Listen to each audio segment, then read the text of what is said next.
Here I'm going to give a quick overview of how we've done the exterior trim details before the siding goes on and the rain screen furring.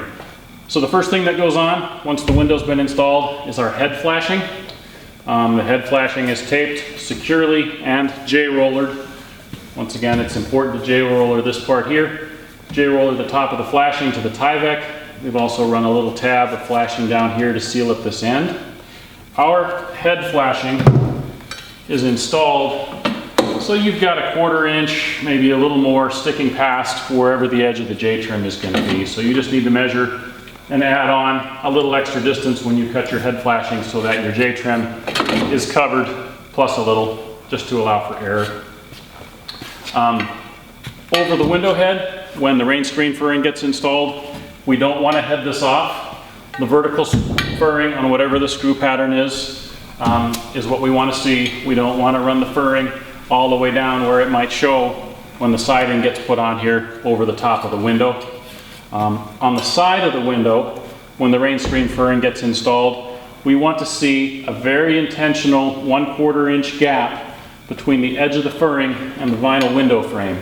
And the reason we're putting this gap in here is that any water that wind-driven rain drives onto the top of the window, it has a way to run down and out without being blocked by the furring and causing a buildup inside here. So our idea is we've stopped as much water as possible from getting back here. Anything else can run out in this space down and out.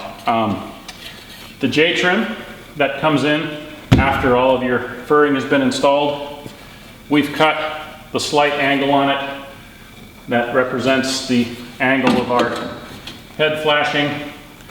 That's all we're doing. We're just going to run a screw in here to hold this in place temporarily.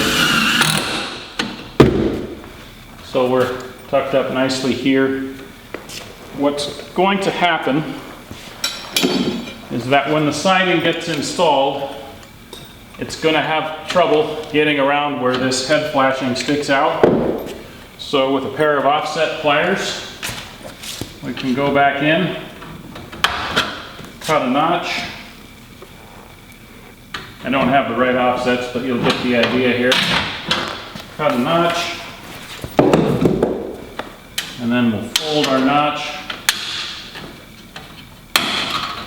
down, over. Use my chisels just to make sure we've got a nice crisp edge there. And now when the siding gets installed, it can go installed square. There's not going to be any notching the siding, and it comes straight across. That'll simplify your siding install. The same rules apply to the bottom window as the top of the window. We just want the vertical furring strips to end. We don't want a continuous piece of furring heading off the window. We want to allow this sill to drain down and out. If we have continuous plywood here, that'll hinder our ability to drain down. In closing, I'd like to say we've done our best to simplify this whole process and still yield a long-term, weather-sealed, durable enclosure. That said, we're always receptive to ways to improve this situation, make it simpler. So please don't hesitate to get in touch if you guys would want to suggest another way of doing any part of this process. My own experience has been that looks like there's a lot of steps. After you've done a few of them, it goes pretty quick. And thanks for watching.